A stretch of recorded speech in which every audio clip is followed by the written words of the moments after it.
Have you ever noticed how some people seem to shift the entire atmosphere around them without saying a single word? They don't shout. They don't plead. They simply withdraw, and everything changes. The energy shifts. People start to question, to chase, to feel. Silence in their hands becomes a force.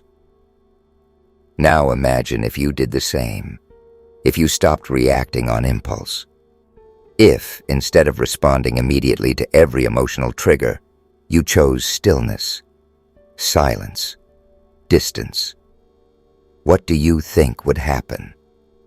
That's where the transformation begins. The moment you stop being emotionally, physically, or psychologically available to everyone around you, the world goes into quiet chaos. Because people are used to controlling you through your reactions, your impulses, your predictability. But the day you become a mystery, the game changes.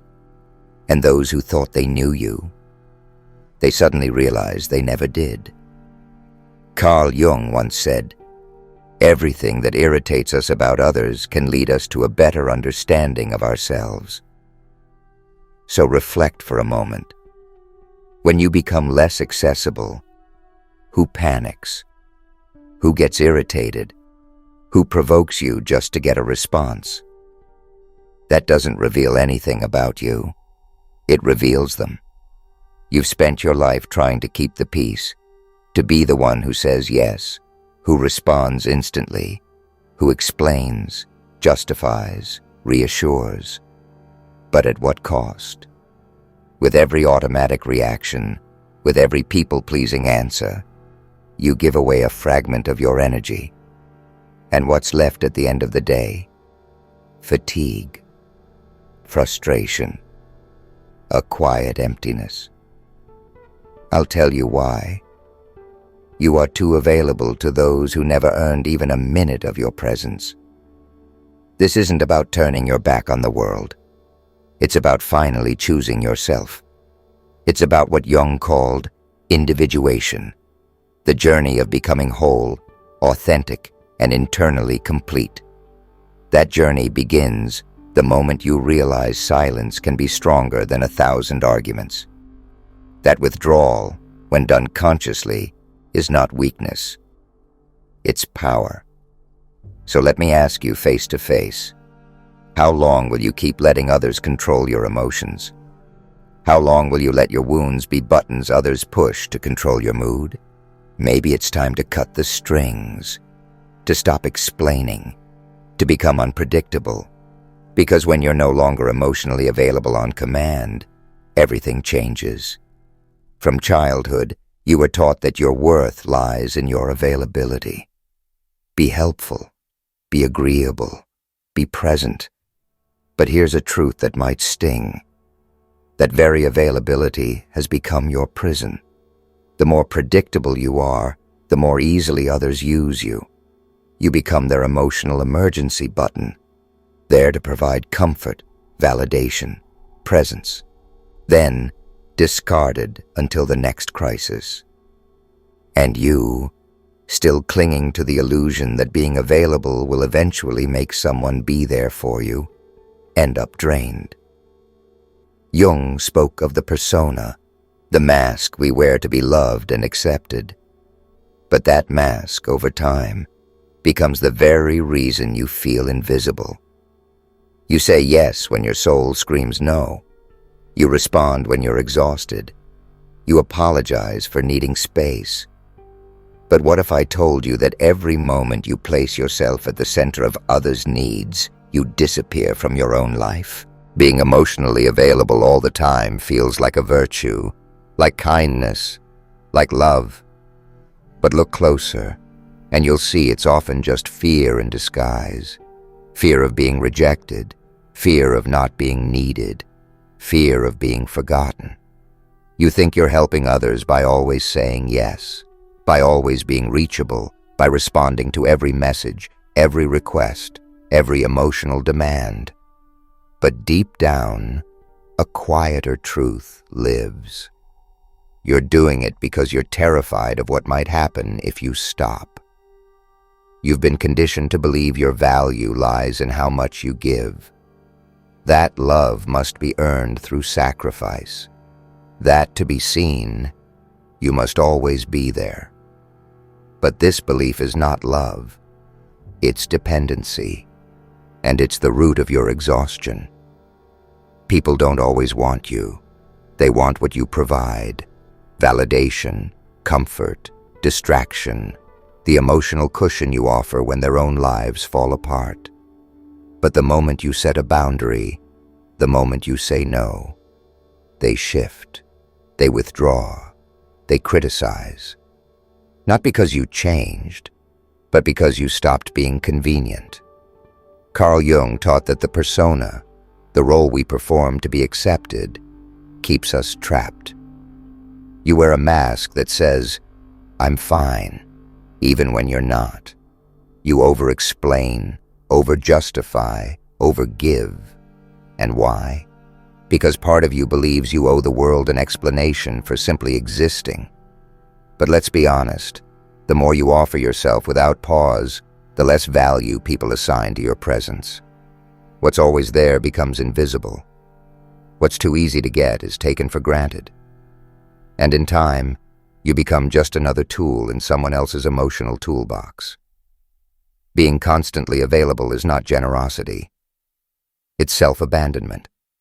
Every time you give in to an emotional reaction, when you defend yourself against a baseless accusation, when you rush to fix what was never yours to carry, you lose a little more of your psychic energy. Jung didn't view the mind as a simple machine. To him, it was an energy system. Every thought, emotion, and reaction consumes that energy. So ask yourself, are you choosing where your energy goes? Or are you letting others drain you moment by moment? This is how people who seem strong end up depleted. Not because they're weak, but because they've allowed their strength to be misused. And when you're drained, you're vulnerable, emotionally, mentally, spiritually. The world notices. Manipulative people sense it like blood in the water. They don't need to shout or force. They just press your emotional buttons and you react every time. But imagine this. You stop explaining. You stop reacting. You stop showing up for everyone except yourself. That is where the shift happens.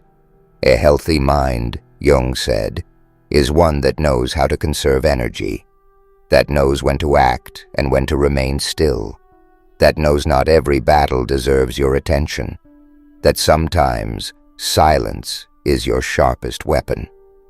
How many times have you spent a night replaying a conversation in your head, trying to rewrite it, to understand why someone treated you poorly, to find the perfect comeback you never said? That is energy lost in the service of a past that doesn't serve you. When you stop reacting, something powerful happens. Your presence begins to speak louder than your words ever could. You enter a room, and your silence commands more attention than noise ever did. But first, you have to break your patterns. You must identify your triggers. What makes you react without thinking? What makes you feel like you owe someone an answer, even when you don't? Those are the points where your energy leaks. And until you seal them, others will continue to use them against you. This is not about becoming cold. It's about becoming conscious. The truth is, when you finally conserve your energy, you stop feeding the roles others have assigned you. And that terrifies them. Because now, they have to face the one thing they were avoiding all along: themselves. If this message resonates with you, if you feel the truth of it in your bones, click the subscribe button. Thank you for being here. You think you're in control, that your reactions are your own, that every time you get angry or explain yourself or jump to fix things, it's your choice. But what if it's not?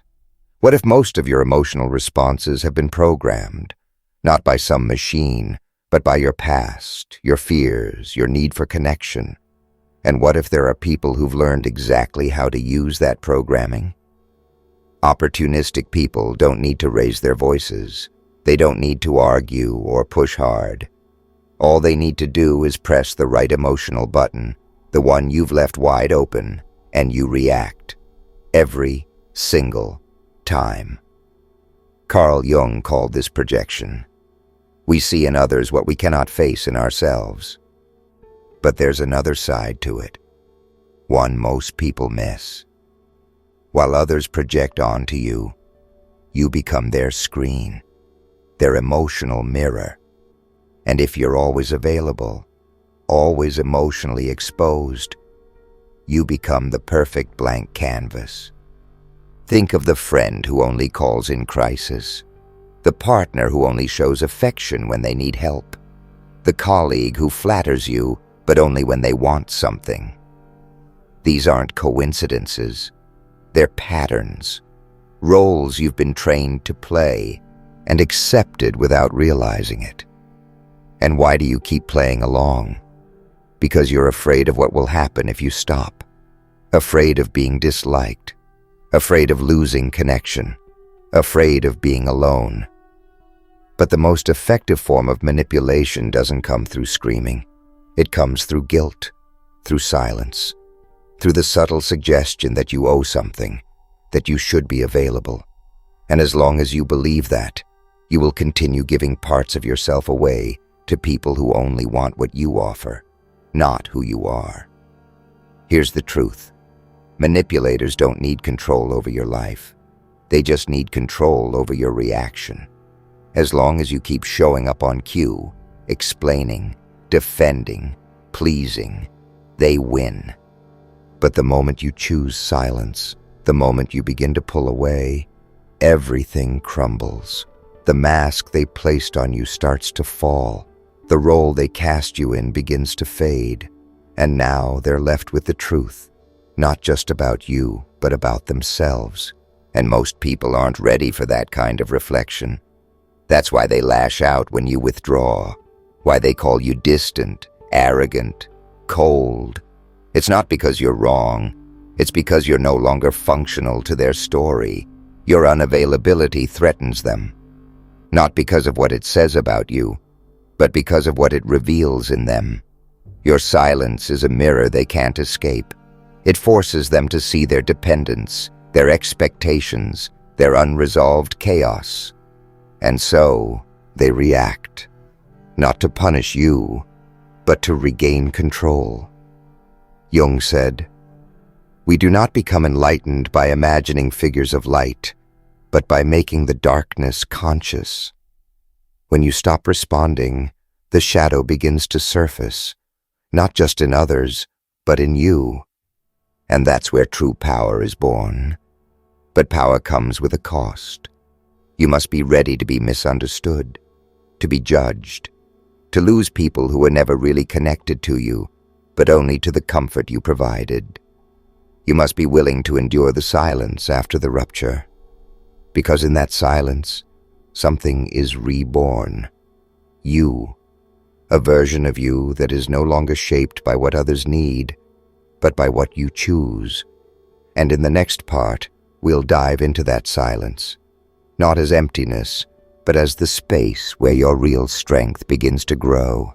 The modern world is obsessed with noise, fast replies, instant opinions, endless arguments, a constant battle to be seen, heard, validated. But there's a power few ever master, the power of silence. Not the silence of fear, not the silence of surrender, but the kind that's intentional, strategic, fiercely conscious, the kind of silence that changes everything. Carl Jung didn't see silence as emptiness. He saw it as potential, as a sacred ground for transformation. Because when you stop reacting, you start observing. And once you observe, you begin to see not just the world, but yourself. You begin to recognize emotional loops, patterns, games, the quiet manipulations that once slipped under your radar. You see who depends on your chaos to feel in control, who needs your reaction to sustain their own story. And suddenly, you don't want to participate anymore. That's when silence becomes revolutionary. Have you noticed how some people panic when you don't reply? When you don't explain yourself? When you just disappear? It's not because they miss you. It's because your silence steals their script. They don't know how to operate when you no longer play your role. While you're talking, you're still in the game. But when you go quiet, you change the rules. And that terrifies people. Because true silence is not the absence of voice. It's presence. Total, focused, grounded presence. It's the refusal to be pulled into someone else's emotional chaos. It's the power to stand still while the world tries to provoke you. This kind of silence is not passive. It's not weak. It is self-mastery. It says, I'm no longer interested in proving myself. It says, I'm no longer going to bleed energy into battles that do not nourish me. It's the statement of someone who no longer explains, no longer justifies, no longer performs. And yes, this silence comes with consequences. You will lose people who only knew how to interact with the version of you that explained everything, who softened the truth, who said yes even when it burned. You will be seen as cold, detached, distant. Not because you are, but because you stopped feeding the illusion. Jung taught that individuation, the process of becoming whole, requires distance, time alone, time away from the crowd. Because only in stillness can you hear your true voice. Only in silence can you meet the self you've been running from. So yes, silence is uncomfortable. It forces people to face their thoughts, their insecurities, their shadows. And that's why it's such a threat, because it reveals more than words ever could. And here's the hardest truth. You don't need to explain your absence. It explains itself. And those who feel threatened by it, they reveal how much they depended on your imbalance to maintain their control. But the most powerful silence isn't the one that rattles others. It's the one that rebuilds you. It reconnects you with the part of you that doesn't need validation, that doesn't need noise, that doesn't need permission to simply be. And in that quiet, sacred space, you begin to feel your energy returning, your focus sharpening, your boundaries solidifying, your identity rising, not from others' expectations, but from your own truth. In the next chapter, we'll go even deeper, because cutting out the noise is only the beginning. What comes next is learning how to use your energy, to direct it with precision, to protect it with discipline, and to reclaim what was always yours, your inner authority. It's not enough to go silent. It's not enough to distance yourself from the chaos. True transformation begins when you learn to direct your energy intentionally, powerfully, and without apology. Carl Jung understood this well. He saw the psyche not as a passive machine, but as a living energy system. Every thought, every emotion, every action consumes a portion of your vital force. And here's the question you must face. Are you choosing where your energy goes, or are you leaking it into places that only drain you? Because awareness without action is just another form of self-deception. You say you understand boundaries. You say you're protecting your peace, but you're still replying to messages you resent, still engaging in conversations that exhaust you, still keeping connections alive that should have ended long ago. That's not strength. That's fear dressed as responsibility. Every time you say yes when your entire being is screaming no, you betray yourself. Every time you respond to emotional chaos just to keep the peace, you lose a little more of your own. And every time you over-explain your silence, You give others the illusion that your energy belongs to them, but it doesn't. Your energy is your most sacred resource. It fuels your clarity, your creativity, your courage. And when you waste it on people who don't value you, on arguments that don't matter, on tasks that don't align with your purpose, you end up hollow, burned out, resentful, not because you're weak, but because you've been unguarded. So let's get practical. Conscious unavailability begins with small, consistent acts, not replying immediately, breathing before reacting, saying no without guilt, choosing not to explain when silence is enough, turning your phone off without apologizing, refusing to carry what isn't yours, and most importantly, honoring your intuition. You know when something doesn't feel right. You know when your energy is being hijacked. The real challenge is not sensing it.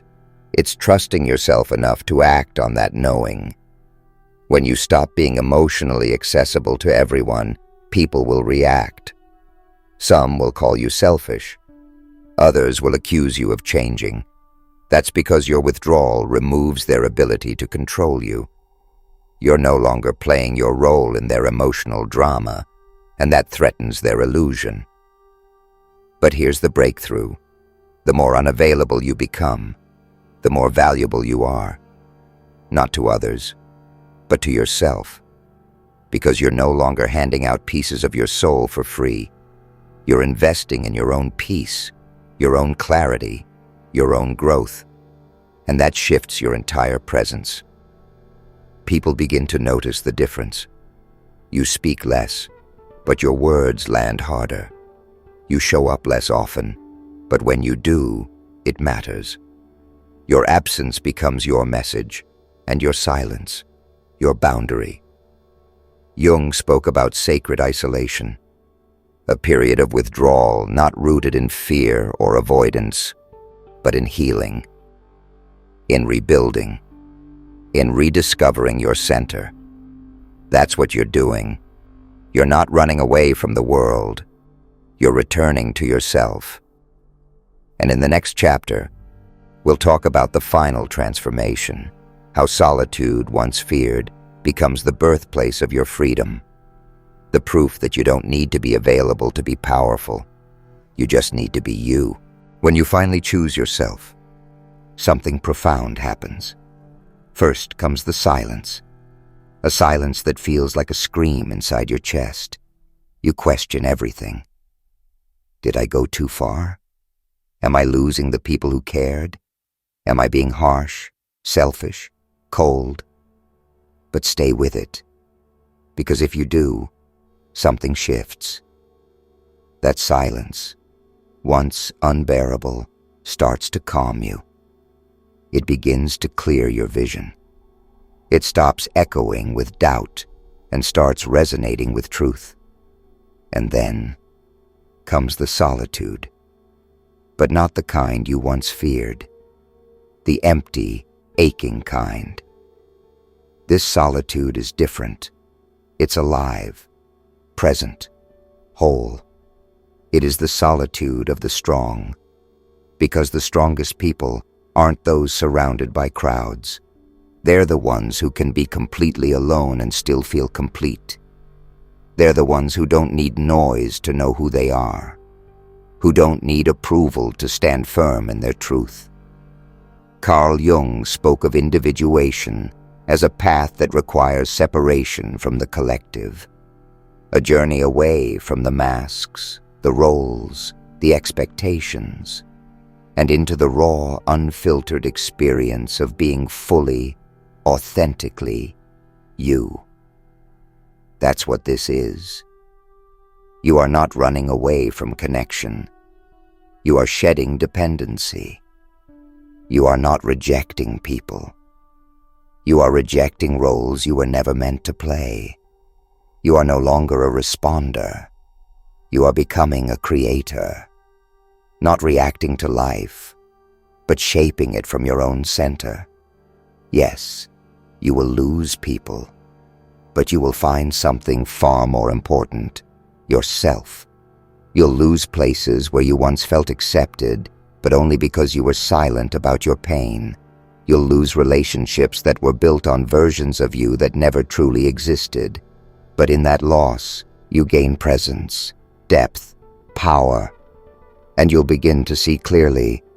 Those who disappear when you stop overgiving were never truly with you.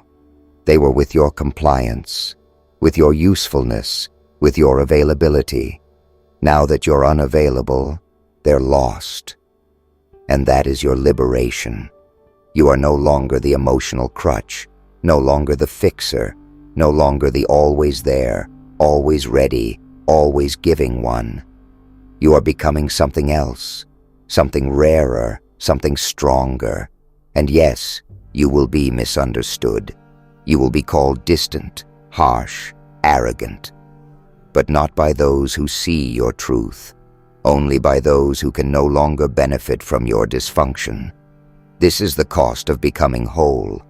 People will fall away, but the ones who remain, they will meet the real you, not the version shaped by fear or performance, but the one carved by clarity. You don't need to be available to be valuable. You just need to be aligned, present, real. And in that alignment, something else is born: sovereignty. You no longer beg for respect, you embody it. You no longer explain your silence, it speaks for you. You no longer chase love, you attract it naturally, quietly, from a place of truth. The path isn't easy. There will be nights of doubt, moments where you miss the noise, the old roles, the temporary comfort. But keep walking, because what lies ahead is a life built not on emotional scraps, but on genuine connection, not on reaction, but on intention, not on being seen, but on being whole. And in the final chapter, we'll explore that rebirth, the moment when the loneliness ends, not because the world changes, but because you do. When you stop being available for everything and everyone, the world quiets. First, it feels like loss. But what you're really feeling is freedom. At first, it stings. The people who once needed you vanish. The messages stop. The invitations fade. And for a moment you wonder, was I only valuable when I was convenient?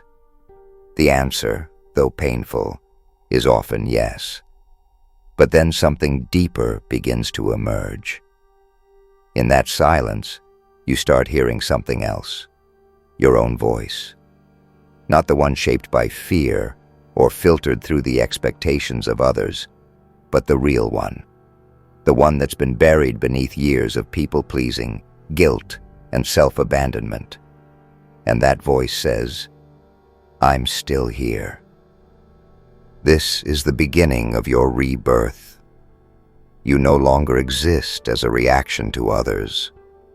You no longer shape yourself to fit into places that shrink you.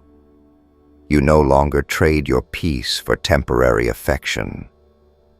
You no longer explain your absence to people who never noticed your presence. Carl Jung understood this as the return to the self, the unmasked, unfiltered core of who you truly are. A being not dependent on applause, not built on performance, but grounded in presence. And once you touch this space within, everything else starts to shift. Your relationships evolve. Some dissolve. But the ones that remain become clearer, cleaner, more aligned.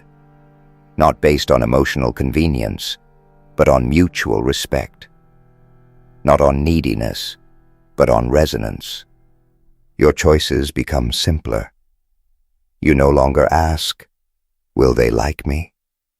You ask, does this nourish my peace? Your words become fewer, but more powerful. Because now, every sentence you speak is chosen.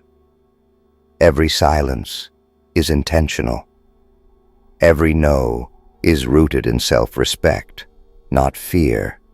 And you begin to feel something rare in this noisy world: inner stillness. Not the absence of problems, but the absence of self-betrayal. This is what happens when you step out of the role others cast you in. When you stop trying to be the savior, the fixer, the always available one. You become someone new, someone ancient, someone real. And yes, you walk alone for a while, but you don't feel lonely, because you're finally walking with the one person who matters most: you. You become the kind of presence that doesn't beg for attention but commands respect. The kind that doesn't entertain drama but radiates clarity. The kind that doesn't chase but attracts what aligns. And here's the most beautiful part: you no longer fear being misunderstood, or rejected, or even hated, because you understand that who you truly are doesn't need to be explained, it just needs to be honored. If you've made it this far, it means part of you is already there, already tired of being the emotional crutch, already craving the solitude of the strong, already choosing inner freedom, even if it means standing alone. That's not weakness, that's evolution. So let the world misunderstand. Let them say you've changed. Let them call you distant, because you're not disappearing, you're arriving, fully, quietly, powerfully. And in this rebirth, you are no longer a reflection of others' needs. You are your own center, your own compass, your own peace. You've become unavailable, not to hurt, not to punish, but to protect the most sacred thing you have: your energy, your truth, your soul. And now, finally, you are free.